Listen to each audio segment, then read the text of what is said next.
Toi, le Seigneur, notre Père, Dieu est grand. C'est vraiment la joie de nous revoir ce soir. Oui, bien-aimé, marchant vers une destination que notre Père a destinée.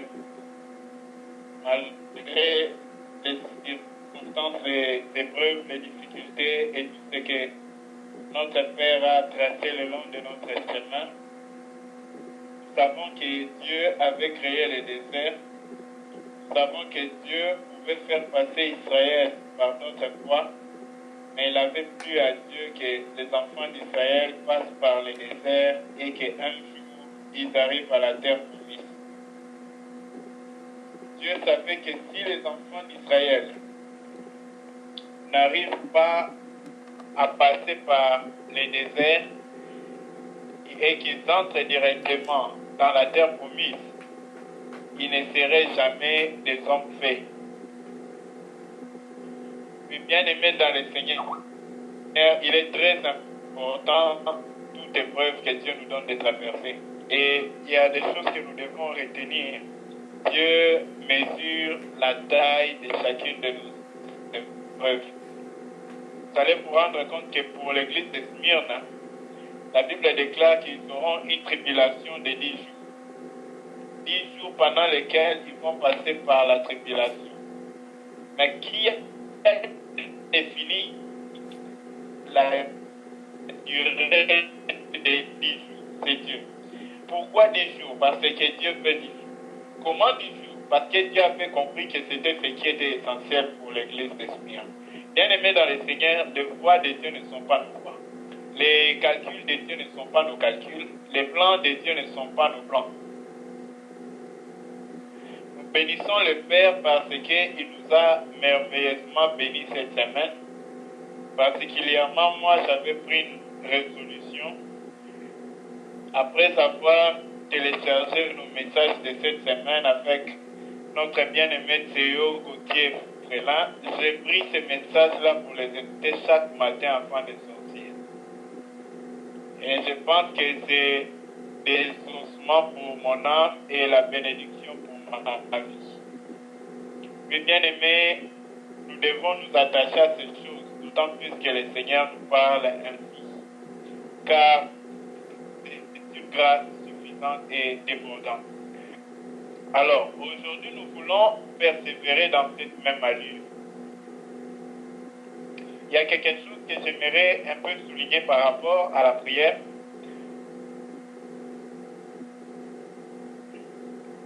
Il y a deux choses que nous allons voir. Nous allons d'abord commencer avec le livre des 1 Chroniques. Nous voulons parler sur la persévérance dans la prière. En d'autres termes, nous voulons parler sur la prière. Disons la prière. C'est juste une exhortation afin d'insister sur une chose très importante. Bien-aimés dans le Seigneur, Dieu est très proche de nous. Nos circonstances, nos problèmes font le nécessaire pour nous montrer que Dieu est trop loin, que Dieu ne peut pas nous atteindre, que Dieu, il n'a pas le temps pour nous. Les circonstances nous amènent à questionner si Dieu nous aime. Mais bien aimé l'homme, que Dieu traverse les circonstances, va au-delà de ce que tu traverses maintenant. L'amour de Dieu va au-delà de ce que nous pouvons bien aimer un jour traverser.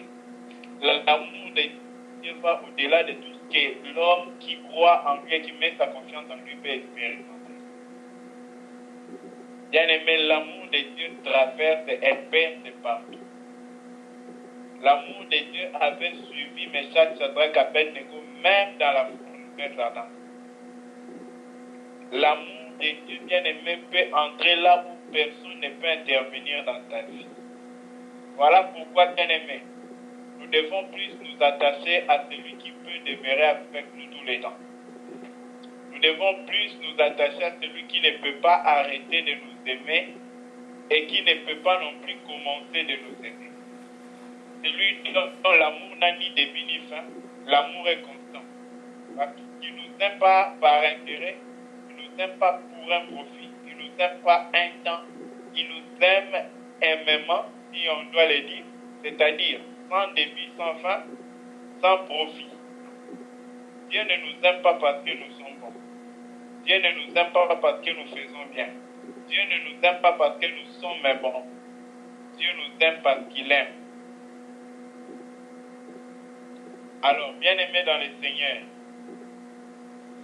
nous voulons voir ce qui s'est passé avec le roi Josaphat.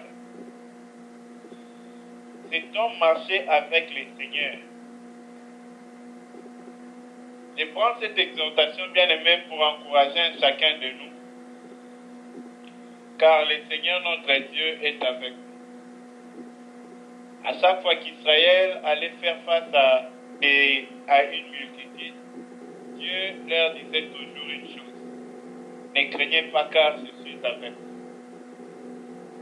Dieu, au lieu de leur montrer l'armement, la force, la capacité de résister aux ennemis pour les rassurer, il leur montrait un Dieu qui est invisible, pour leur donner de l'assurance sur les choses qui sont visibles. Bien-aimé, voici la procédure de Dieu. Dieu, pour te convaincre que le combat qui est devant toi, il ne te dit pas qu'il va cœur de la personne qui détient la signature sur tes choses. Il ne te dit pas qu'il va toucher le cœur de celui auprès de qui tu dois te présenter. Il ne te dit pas qu'il va changer quelque chose quelconque. Il te dit que lui, c'est lui-même. Il est la solution à ton problème. Il ne va pas te donner la solution, mais il va lui-même être ta solution dans ta vie. Il est merveilleux, frère. Bien-aimé, une des choses qui est très dangereuse autant que le péché, c'est la peur. Et la peur, c'est l'ennemi de la foi. Lorsque la peur entre, la foi s'enfuit. Lorsque la peur entre, la foi disparaît. Lorsque la peur entre, bien-aimé, la foi s'évanouit. Lorsque la peur entre, la foi disparaît. Et quand la foi vient, la peur disparaît. Voilà pourquoi, bien-aimé, une des bases certaines de la foi, c'est la foi en l'amour de Dieu. Si quelqu'un est assis sur cette vie-là, sur cette doctrine-là, sur cette confession-là, et il vit cela, cette personne-là ne peut être renversée par rien. Des hommes peuvent chercher à l'atteindre, à le nuire, à lui faire du mal, mais bien aimé, ils tomberont toujours sous sa main. Pourquoi? Parce que Dieu est très puissant et Dieu est très redoutable. Et Dieu, il marche réellement avec ses enfants. Bien aimés dans le Seigneur, nous devons savoir que notre Dieu ne nous appelle pas à la peur. Notre Dieu nous appelle à la foi. Il y a des circonstances qui nous incitent à la peur, qui nous forcent à avoir peur, qui nous soumettent à la peur. Mais bien aimé, au travers de cette même circonstance-là, Dieu rend notre foi plus endurante, Dieu rend notre foi plus consistante. Dieu veut que notre foi soit fondée davantage. Le but pour lequel le Dieu Tout-Puissant qui pouvait empêcher les problèmes de l'un ou de l'autre, la difficulté de l'un ou de l'autre, de laisser ces problèmes-là arriver. Imaginez le Dieu Tout-Puissant qui gère les cieux et la terre,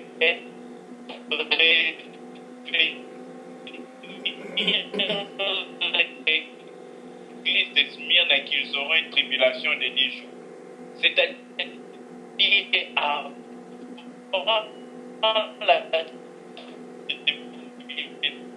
la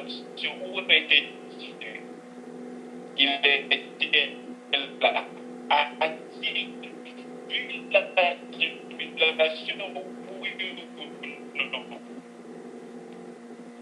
oui, il est bien aimé dans le Seigneur, c'est une nation. Et ce n'était pas facile pour Pierre, mais il a éveillé Pierre, il n'a pas empêché la tentation. Pourquoi?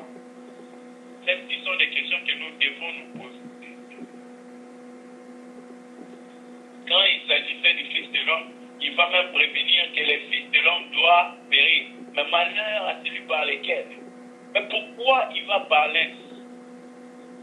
Pourquoi il n'a pas fait qu'il est le Fils de l'homme? La foi, afin que nous puissions marcher avec Dieu dans chacune des circonstances. Pas seulement lorsque nous avons des difficultés, quand nous avons l'abondance et la provision, spirituellement, financièrement, physiquement. Que devons-nous faire avec Dieu? Bien-aimés, nous devons faire très attention à deux moments dans nos vies.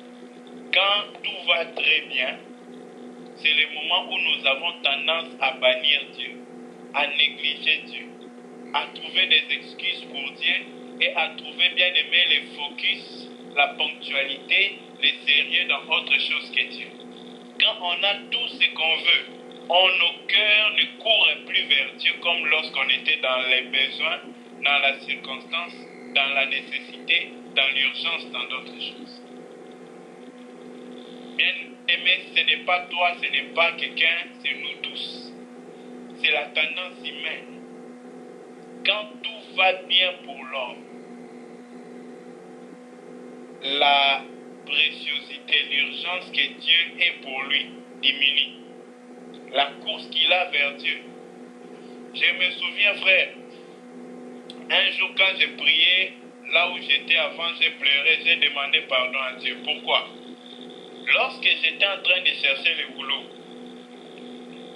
j'allais chaque jour, pendant 1 heure, au toit de mon ancien immeuble là-bas. Je restais là pour me prosterner devant Dieu et à l'adorer, l'invoquer et lui recommander ma recherche de l'emploi. Mais quand j'ai eu le boulot, je promettais à Dieu, je n'abandonnerai pas cette intimité avec moi. Je ne vais pas réduire cette intensité. Mais quand j'ai eu le boulot faire, au début c'était bien. Après un temps, il y avait des raisons que je dois quand même être à l'aise, je dois quand même me conforter. Ou bien aimer, c'est les ténèbres qui cherchent à me perdre. Dieu n'était plus l'essentiel de ma vie. Voilà l'une des raisons pour lesquelles nous-mêmes nous perdons ce que Dieu nous donne. Car la meilleure sécurité de ce que Dieu nous donne, bien aimé, ce n'est que dans sa présence. Si nous voulons multiplier tout ce que Dieu nous a donné, que ce soit quelque chose du siècle à venir, que ce soit quelque chose du siècle présent, c'est dans sa présence que tout peut se multiplier. Bien aimé, c'est dans la présence de Dieu que nous pouvons voir revivre même ce qui semblait mourir. C'est dans la présence de Dieu, dans son intimité, que tout se renouvelle. Et c'est là-bas que nous devons y prendre part, frère. Ça doit être notre priorité. Oh, je bénis le Seigneur pour la publication de notre bien-aimé Zakounen une fois. Il a dit, frère bien-aimé, que ceci soit la soif de votre cœur. Seigneur, je vais amener ta présence partout où je vais. En tout lieu où je serai, que toi tu sois là. C'est ça ma soif. Si tu me prives de tous les restes, que tu me donnes seulement ta présence tout le temps dans ma vie. Cela me suffit. Bien-aimé, que ceci soit les cris de nos cœurs. Que ceci soit la soif de nos vies. Père, partout où je veux que tu sois avec moi. En tout ce que je dis, je prie que tu sois avec moi. En tout ce que je fais, je prie que tu sois avec moi. Bien-aimé, lorsqu'un homme marche ainsi, l'Éternel est sa victoire. L'Éternel est sa victoire même devant les plus grands des hommes. L'Éternel est sa force même devant les plus puissants des hommes. Souvenez-vous de David, souvenez-vous, bien-aimé, de Saül. Saül était un homme puissant. Il voulait porter la main sur David. Or, David n'avait aucune intention mauvaise envers Saül. David ne désirait aucun mal de Saül. Mais avec toute la puissance de Saül, c'est plutôt David qui avait les décisions. David avait l'opportunité même de les finir, de les tuer. Mais vous savez ce qui s'est passé. David ne lui a fait aucun mal, même pas une seule fois. Vous savez pourquoi? Parce que ce qui triomphe, ce n'est pas la force ni la puissance, mais c'est ce qui est conduit par. Le David dont je parle, frère, était conduit par l'Esprit de Dieu, conduit par le cœur de Dieu, conduit pour la gloire de Dieu. Bien-aimé, il s'est distingué dans tout ce qu'il faisait. Très souvent, nous faillissons. Pourquoi? Parce que, bien-aimé, nous courons plus vite que Dieu. Parce que je laisse Dieu en arrière et moi je cours. Parce que je trouve que j'ai pris de l'allure. Parce que je pense que maintenant, il y a des problèmes que je peux résoudre.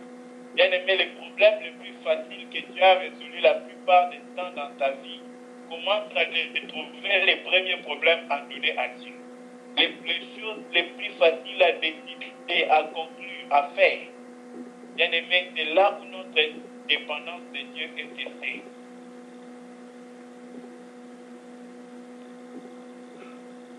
Là où nous pensons qu'il y a, ce n'est pas besoin de Dieu. À chaque fois que nous pensons que nous pouvons faire sans Dieu, bien-aimé, c'est le moi qui veut se manifester. Alors,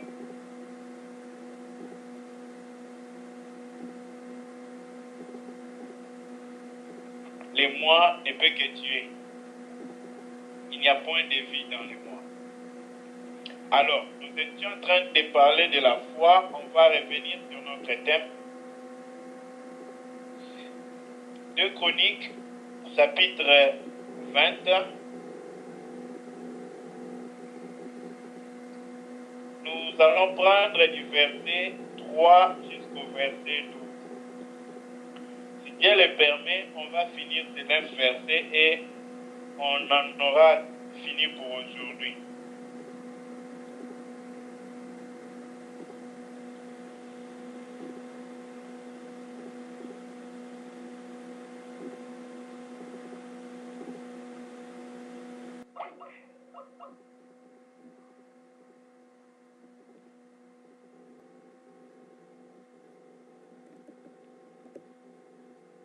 Allô?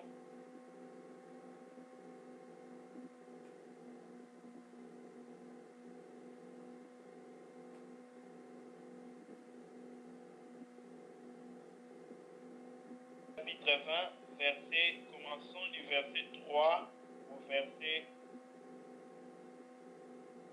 12.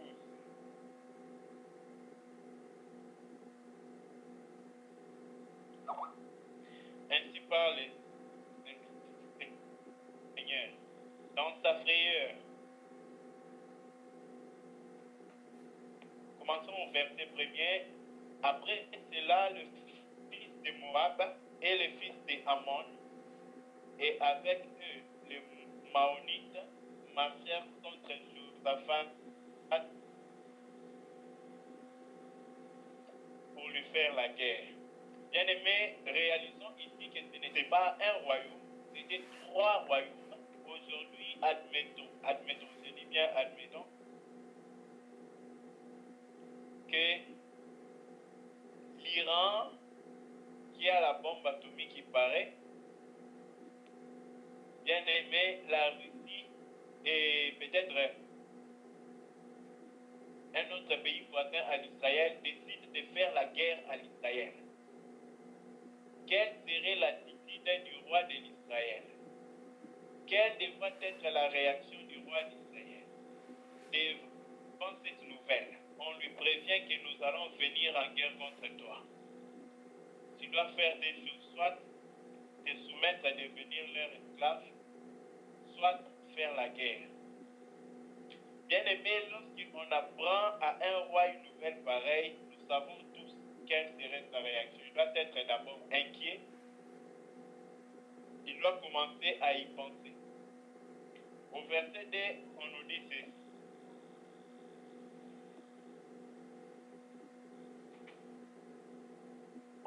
On fait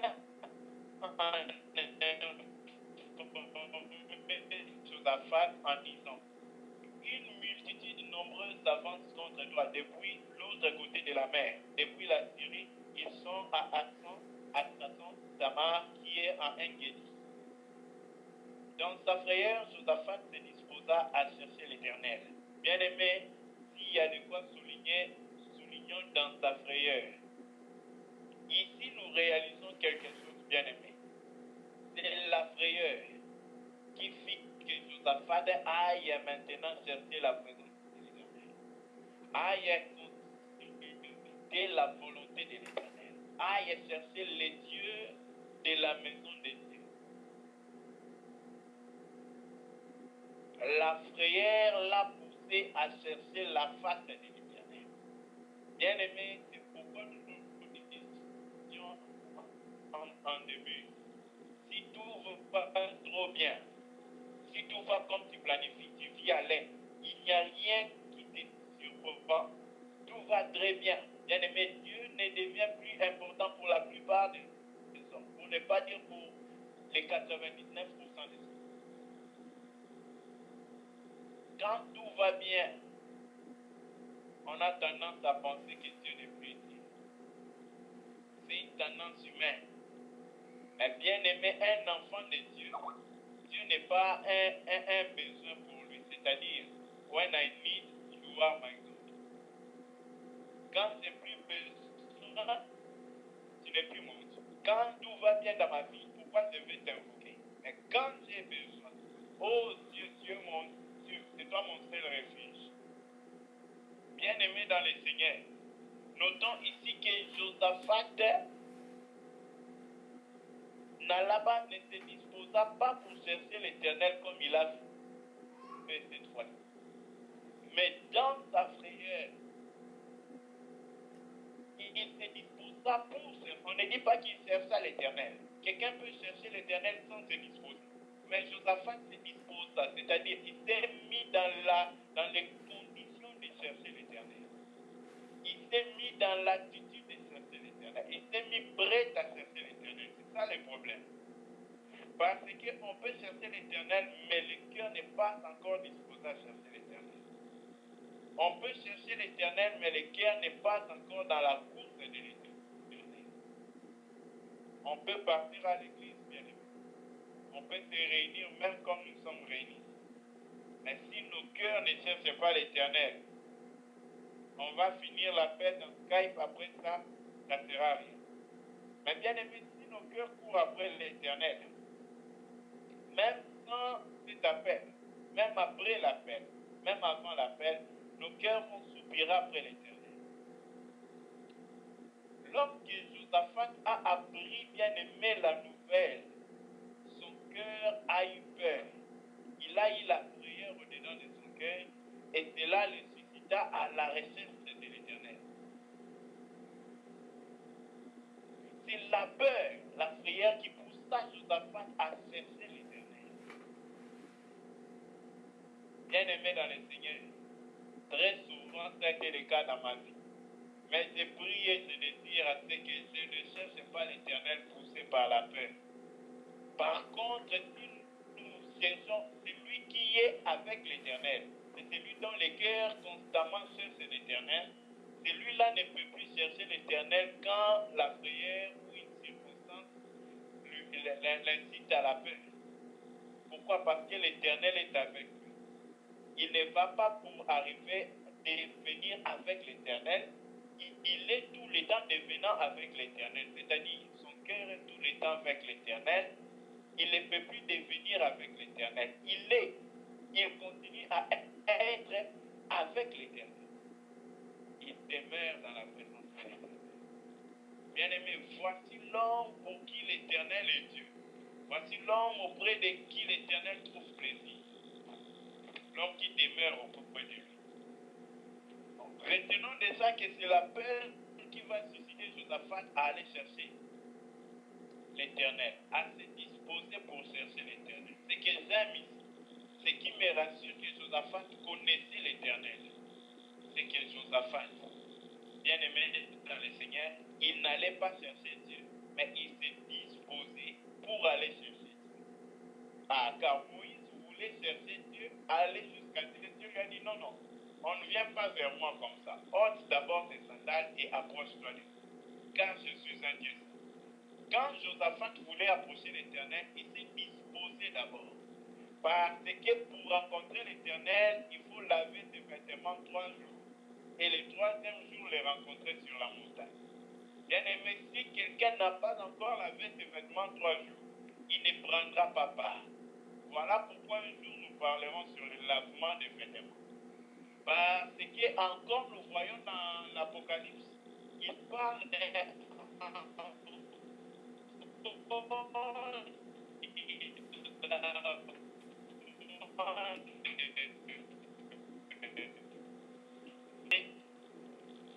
trois. Dans sa frayeur, Josaphat se disposa à chercher l'Éternel et il publia un jeûne pour tout Juda. Josaphat ne va pas lui-même chercher l'Éternel. Bien aimé, quand quelqu'un est roi, il a le pouvoir, il a la force, il a la capacité, l'autorité de décider. Qu'est-ce qui arrive à cette personne? La personne pense qu'il est maintenant décidé tout, qu'il peut tout. Qu'est-ce qui est arrivé à Josaphat? Quand Josaphat, bien-aimé, était roi, au-dessus de tout, il pouvait aussi s'enorgueillir, dire que ces gens viennent contre moi, je vais me tenir contre eux. Mais remarquez, petit frère, des gens venir en guerre contre toi. Mais toi, au lieu de préparer l'armée, que ferait un roi de notre temps? Posons la question. Que ferait Sassou Nguesso? Ou bien que ferait Joseph chez nous si on lui apprend que les Gabon, le Congo, les Soudan, les Centrafrique veulent tous écraser Kinshasa? Bien aimé, si vous me dites que Joseph va prier sans m'étonner, il va vite appeler ses généraux. C'est ce que tout président qui se pense sage à ses yeux va faire.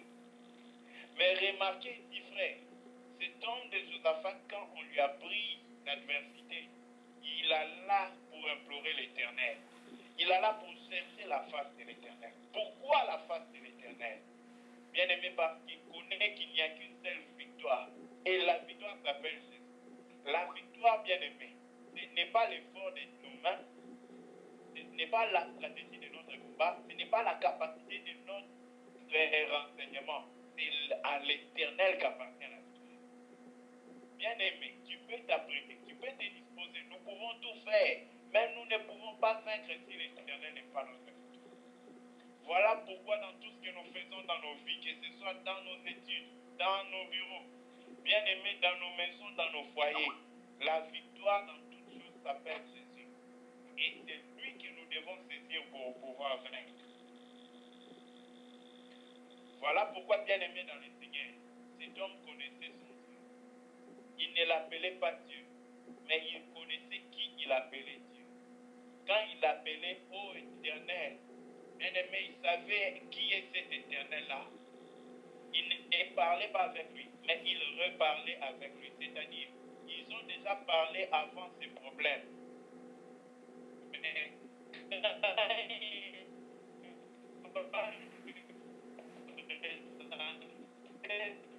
nous devons être des gens qui, pour tout Judas, il n'en a point, il leur dit tous d'être à jeûne pour chercher l'Éternel.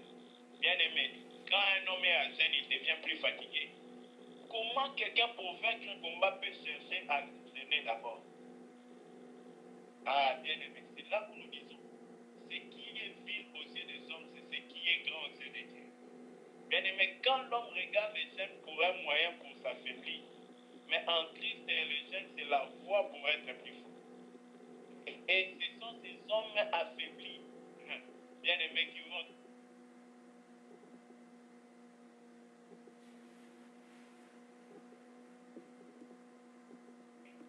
C'est un Dieu qui aime qu'on les cherche, car il se cache. Mais écoutons ce qu'il dit. Il dit, Josaphat se présenta au milieu de l'assemblée de Juda et de Jérusalem, dans la maison de l'Éternel, devant le nouveau parvis. Et il dit, Éternel Dieu de nos pères, n'es-tu pas le Dieu dans les cieux? Et n'est-ce pas toi qui domines sur tout le royaume des nations?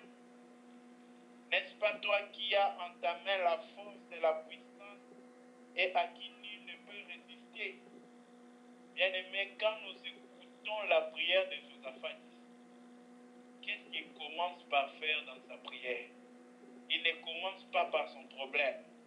il ne commence pas, bien aimé, à dire à Dieu ce qu'il y a. Il ne commence par rien d'autre. Il commence par présenter qui Dieu est. Il commence par déclarer qui l'Éternel est. Bien aimé, dans ta vie, dans chaque situation que tu traverses, que je traverse, la solution ne vient pas lorsque nous disons à Dieu le problème, mais lorsque nous rappelons, nous déclarons à Dieu celui que nous voyons qu'il est dans ces problèmes-là. Celui que nous pensons qu'il est par rapport à ces problèmes-là. Celui que nous savons que lui peut faire dans ces problèmes-là. Bien aimé, c'est ainsi le secret de la victoire, la force de la victoire et les secrets du triomphe. Bien aimé dans le Seigneur, lorsque Josaphat commença sa prière, il nécessa de déclarer qui l'Éternel est. Il dit, n'est-ce pas toi le Dieu des cieux, le Dieu de la terre? N'est-ce pas toi, ô Dieu? Pourquoi il dit n'est-ce pas toi? Il sait que c'est l'Éternel, mais lui dit, bien aimé, c'est une question affirmative pour dire Éternel, je sais que c'est sans toi, mais Éternel, ce qui se lève là sont dans ta main.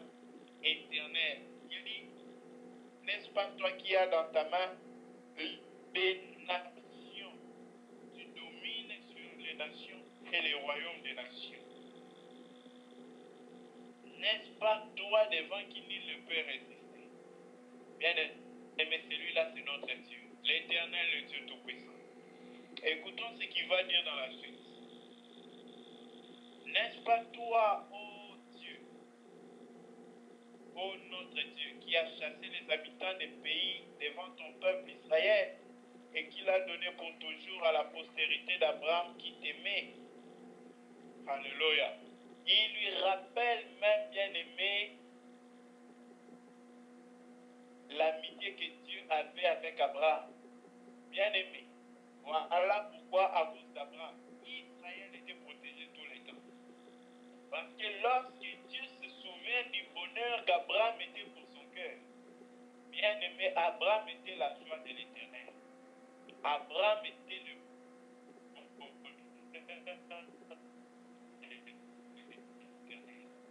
Et lorsqu'Israël vient se prosterner et qu'il rappelle à Dieu, Abraham, bien aimé, ils sont en train de dire à Dieu de fondre le cœur de Dieu. Ils étaient en train de toucher le cœur de Dieu. Il fut digne d'être appelé ami de Dieu, pas par un homme, mais par Dieu. Poursuivons. Va dire, n'est-ce pas toi, ô notre Dieu, qui a chassé les habitants et qui, au verset 8, il dira, ils ont habité et qui ont bâti un sanctuaire pour ton nom en disant, s'il nous survient quelque calamité, l'épée, le jugement, la peste ou la famine, où nous nous présentons devant cette maison et devant toi, car ton nom est dans cette maison. Alléluia. Bien-aimé, il dit, si nous nous présentons, voici les paroles de Salomon lors de la construction du temple. Il dit, s'il y a des calamités, des problèmes ici dans ce pays, et que nous nous présentons devant ce temple pour t'invoquer. Ce temple qui porte ton nom, car ton nom est dans cette maison. Bien aimé, ça c'est quelque chose de très fort. Le nom de l'Éternel était dans le temple de Salomon. Le nom de l'Éternel habitait dans le temple de Salomon. Le nom de l'Éternel résidait dans cette maison.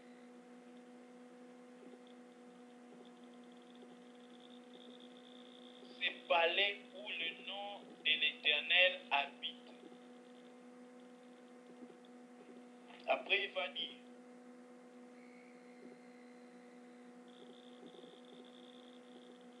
nous crierons à toi au sein de notre détresse, et tu exauceras et tu sauveras. Tu exauceras et tu sauveras.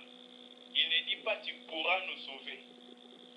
Tu exauceras. Bien aimé, quand on lit comme ça, ce n'est pas l'impératif, mais c'est, supportez-moi les termes, c'est la foirative. C'est-à-dire, il a conjugué le verbe sauver là au temps de la foi. C'est par la foi qu'il a déclaré cela. Il dit, nous crierons à toi, et toi tu nous exauceras, toi tu nous délivreras, toi tu nous sauveras. Pourquoi il parle ainsi, bien-aimé? Parce qu'il croyait en son Dieu. Ce n'est pas parce qu'il ordonnait à Dieu. Voilà pourquoi, frère, très souvent quand nous sommes dans une difficulté, nous avons tendance à donner des ordres à Dieu. Mais daigne cela être une expression de notre foi et non de notre force. On est en train de forcer. Non, non, Dieu, maintenant. Maintenant, là, il faut faire quelque chose. Fais vite comme ça. Non. Ça doit être, Père, je crois que maintenant aussi tu peux agir. Mais Père, si cela n'est pas ta volonté, agis, Seigneur, comme tu veux. Fortifie-moi pour accepter ce que tu as dit. Telle est la prière de quelqu'un qui laisse la souveraineté de Dieu, la volonté de Dieu agir dans sa vie.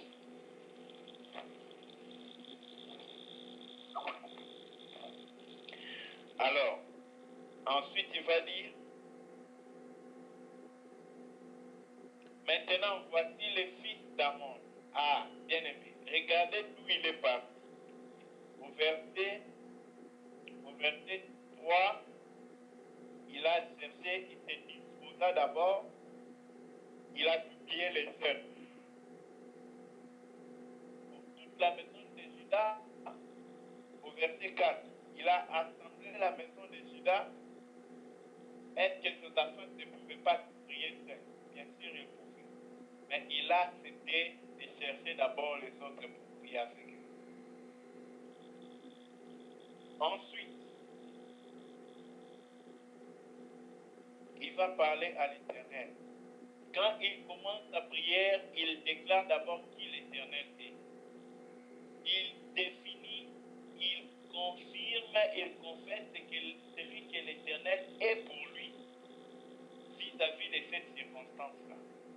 Bien aimé, la plupart de nos circonstances nous révèlent les caractères, l'être de l'Éternel, nous révèlent les attributs de Dieu, nous révèlent la nature de Dieu, nous révèlent qui l'Éternel Dieu est pour nous. La plupart, bien aimés, des circonstances servent à nous décrire qui Dieu est.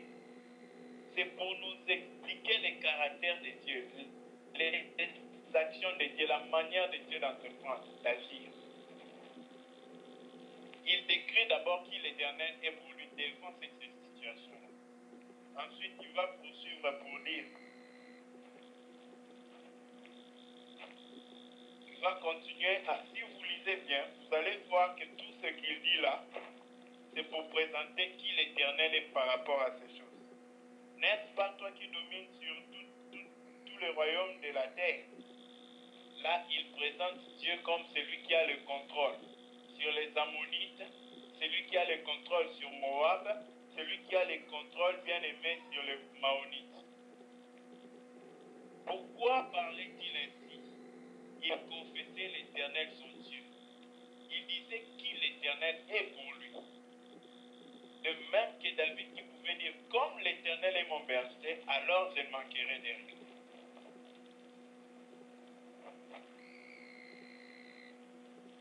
Il va continuer encore. Il parle maintenant de... Il dit, ils ont habité et ils ont bâti un sanctuaire. Au verset 10, il présente maintenant ses ennemis. Quand il a fini de proclamer, de glorifier Dieu, de décrire qui Dieu est pour lui, qui sa foi lui dit que Dieu est, maintenant il va préciser qui sont ses adversaires. Il commence à dire à l'Éternel, maintenant voici les fils d'Ammon, de Moab, et ceux de la montagne de Séir, chez lesquels tu n'as pas permis à Israël d'entrer quand il venait du pays d'Égypte, car il s'est détourné d'eux et ne les a pas détruits. Ah, bien aimé, ici il y a une exhortation importante pour nous. Verset 10. La Bible nous dit ici le mot, les fils d'Ammon, les fils de Moab et ceux de Séhir, lorsqu'Israël allait pour rentrer dans la terre promise, voici des nations qu'Israël a épargnées. Qu'est-ce que nous remarquons, frère? Il y a des nations que lorsqu'Israël les épargne et qu'il entre dans la terre promise, ces nations-là seront un problème pour lui pendant qu'il est dans la terre promise. Voilà pourquoi, bien-aimés, au lieu de s'empresser d'aller vers la terre promise, d'aller dans la terre promise, avançons en éliminant tout adversaire qu'on rencontre sur la route. Qui sont ces adversaires? Ce n'est pas les hommes que Dieu a créés à son image, à notre ressemblance. Non, nos semblables ne sont pas nos ennemis. Nos ennemis, c'est le péché. Notre ennemi numéro 1, c'est l'orgueil. Notre ennemi numéro 2, bien-aimé, c'est le self. Être centré sur soi-même. Voici des ennemis, le moi. Moi, je. Bien-aimé, voici notre ennemi que nous ne devons pas épargner si nous voulons arriver à la terre promise.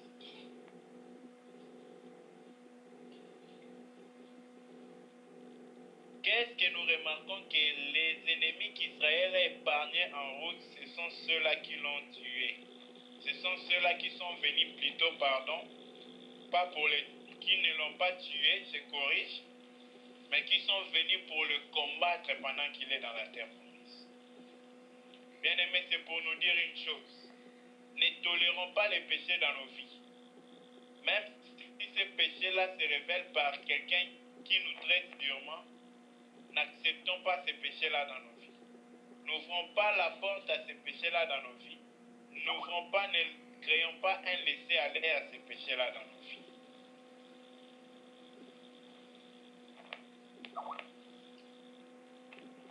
Le même péché-là sera bien aimé, il nous rouille dans nos cœurs après, si nous ne l'étouffons pas bien avant. Peu importe le péché-là, peu importe son identité, étouffons-le.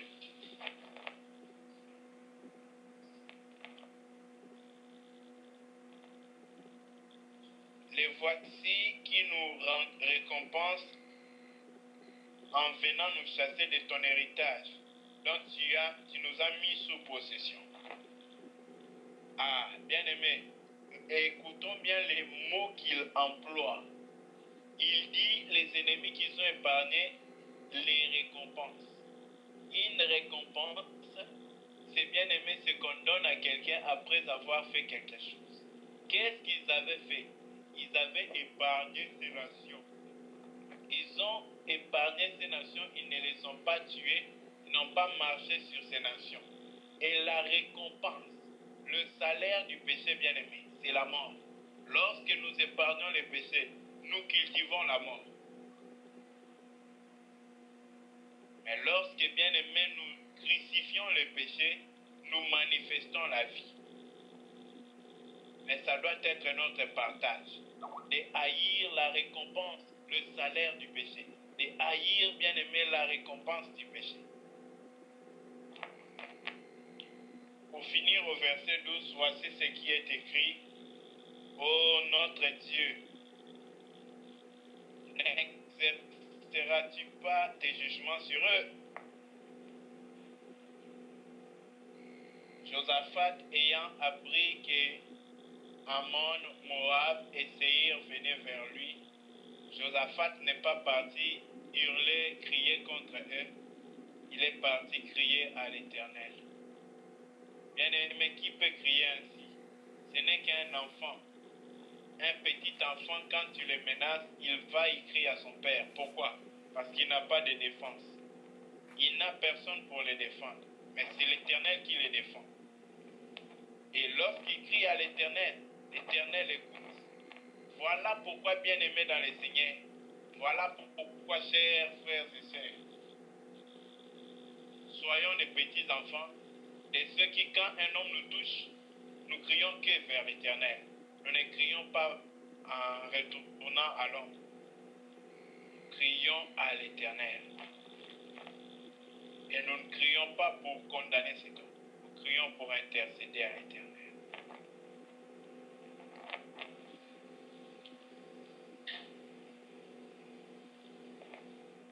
Il dit, car nous sommes sans force.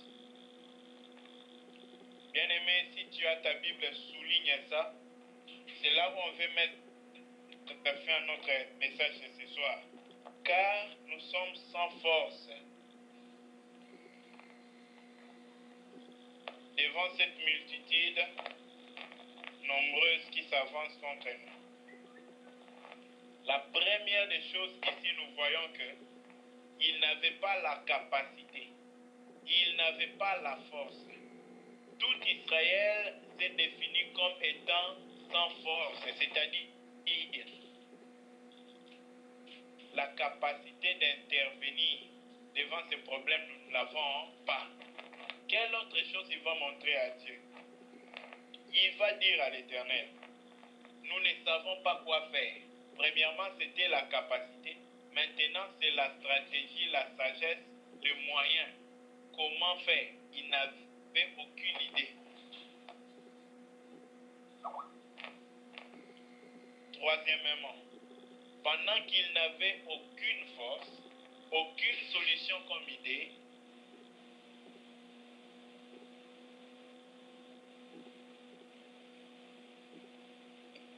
ils avaient une seule chose. Ils avaient les yeux fixés sur l'Éternel. Bien-aimés dans le Seigneur, ce qui nous empêche de fixer nos yeux sur Dieu, c'est que nous avons souvent quelque chose d'autre et que nous comptons nos espérances avant intervenir. Nous avons une formule dans notre poche que nous attendons utiliser. Mais lorsque toutes nos formules sont fichues, bien-aimés, nous fixons directement, il n'y a pas une télécommande pour ça. Nos yeux orbitent, tournent directement vers l'Éternel. Pourquoi? Parce qu'on a pris quelqu'un sur qui regarder. Oh, bien-aimés dans le Seigneur, pouvons-nous jeter toutes nos cartouches et avoir que l'Éternel comme notre cartouche? Notre seul bien-aimé JPC, notre seule plénitude et notre seule force.